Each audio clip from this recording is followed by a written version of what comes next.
Hello everyone, and welcome back to our series of Are They Worth It? The series where we look at the characters in Dead by Daylight and see if they're really worth you buying them and pumping your blood points into them. Some characters will be free and part of the base game, some characters will cost iridescent shards, which is the in-game free currency, and some characters will cost auric cells, which is the IRL money currency. In this video, we'll have a look at how to obtain the character, look at their perks, and show you how they work in-game and how to get good value out of them. Then, I'll show you a couple of builds and how the perks work well on them, and finally, we'll assess if the character is really worth your time. Today, we're having a look at Meg. You obtain Meg by just having the base game, you don't need to buy her in any other way. She does have a bit of a reputation in the DBD community of being quite unhelpful, and that's to put it mildly.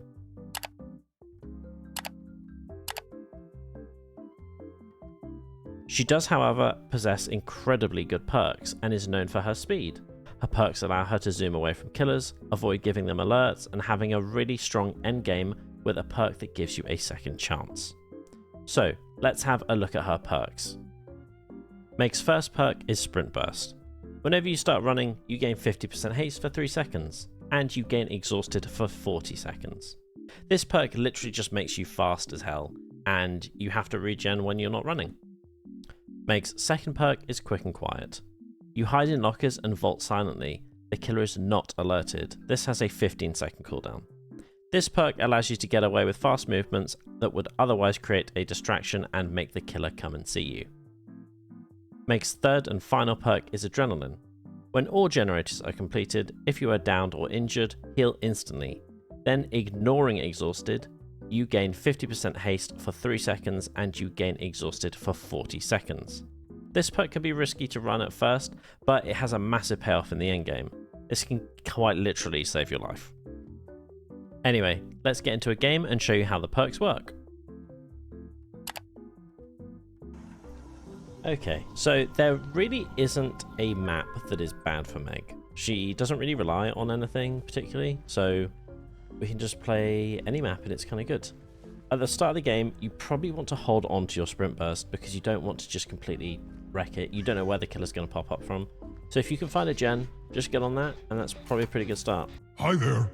See, this is where we save Sprint Burst. So we want to run all the way away from our Wraith here. Look at the distance we can get. We're going to drop that nice and early because we're a Meg.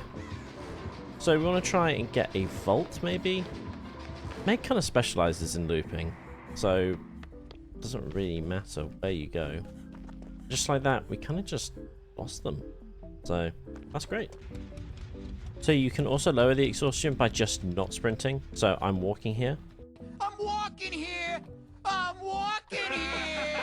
We're walking here. I'm walking here, and it's going down. And there you go. We've got our Sprint Burst back.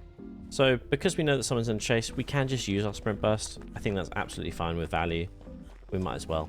We can see the killer over there, so maybe we actually go indoors and we do this gen instead. So just because someone's got certain perks that are good for running or for healing, that doesn't mean that you should ever stop doing gens. Ultimately, in this game, one of the most important things is that you just get your gens done, however you can. Smack my ass like a drum. Okay, so we've got another Sprint Burst available to us. I mean, we kind of just want to use it on cooldown if we know that the killer is elsewhere. At the moment, we don't know where they are, so it's not a terrible idea to just have a little walk around. Okay, I can see they're getting chased. So we just want to try and run to our next gen, really. We haven't even had to use Quick and Quiet yet, although I'm sure we will definitely get to the point where we can. And I'm hoping by the end of it, we'll be able to get an adrenaline run. Okay, well, we're definitely going to take a hit here because we haven't got Sprint Burst. And there was a pallet there, but it's not there anymore. I've completely undershot that. Oh, never mind, he's gone for a swing. And we peg him, and off we go. So here, we might actually be able to get some Quick and Quiet value. What's also a shame is that Adrenaline does not work on a hook, and I think they're going to finish this last gen. All I needed to do was not die. If we can get unhooked, that would be really... This could be actually mega. Okay, now we can just run. And we've got Sprint Burst as well. And we get Adrenaline. Okay, well that is just like the most value you can get out of Adrenaline. So we got a free heal. We got a Sprint Burst. I can see the killer. He's gone to that door. So we're going to go to this other one. Just to show you real quick. He wouldn't be able to hear this, even if I wanted him to. Because we got Quick and Quiet. So we're just going to escape because we're not going to be mean. It's always good to just leave if the killer opens the door. That's just common courtesy. And GG. So Meg's perks work in quite a few different builds, and they're kind of handy in a lot of situations. But the two builds that I would give you are these. Number one is a looping build, where we're trying to maximize our use of Sprint Burst by using two effectively walking perks. The build consists of Vigil, which lowers the cooldown of most effects in the game, but the only one that we really care about is the cooldown of Exhaustion, which gets a lot lower. We also run Fixated, which allows us to walk around faster, making our looping easier and more efficient. Our last perk that we put in the build is Windows of Opportunity, as it just lets us see our loops much easier. Our second build would be using Quick and Quiet. This build is often seen in videos where people are quite obviously in customs, but you can for sure get some value out of it in real games. The build revolves around jumping in and out of lockers to get stuns and to wind the killer up. For this, we want to run Head On, which stuns people when you jump out of lockers quickly, and we want to have Quick and Quiet to make it silent for when you jump into that locker.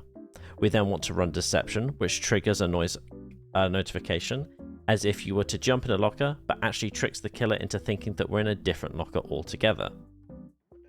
Finally, just for the laughs, we put Flashbang on so that we can get the killer stunned twice in a very short amount of time. Honestly, I can't think of many characters in this game that are better to level up than Meg. Her perks are just amazing. All you have to do to get her perks is just level her up in the Blood Web to Prestige 3, and then you'll get Tier 3 perks on all of your characters. Thank you for watching today. Tune back next week and we'll have another character waiting. See you then. Bye.